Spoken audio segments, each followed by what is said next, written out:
আপনি পড়তে জানেন না, মোবাইল আপনাকে পড়ে শোনাবে। আপনি বাংলা পারেন না, বাংলা পড়ে শোনাবে। ইংরেজি জানেন না, ইংরেজি পড়ে শোনাবে।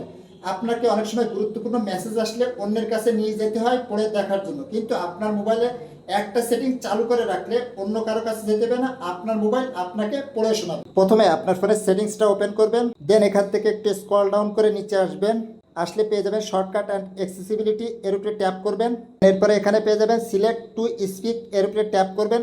ট্যাপ করার পরে সিলেক্ট টু স্পিক শর্টকাট এটা বন্ধ থাকবে, এটাকে অন করে দিবেন। অন করার পরে অ্যালাউ করে দিবেন। অ্যালাউ করার পরে গট ইটে ট্যাপ করবেন। ট্যাপ করার সাথে সাথে এখানে দেখুন যে একটা আইকন চলে আসছে। এরপরে আপনি এখানে পেয়ে যাবেন সেটিংস, এর উপরে ট্যাপ করবেন। এরপরে এখানে পেয়ে যাবেন রিড ইন ব্যাকগ্রাউন্ড, এর উপরে ট্যাপ করবেন। ট্যাপ করে এটা অন করে দিবেন। এরপরে ব্যাকে আসবেন, দেন আপনার যে মেসেজটা আসবে এভাবে ট্যাপ করবেন। ট্যাপ করে ধরার পরে এখান থেকে এভাবে সিলেক্ট করে দিবেন।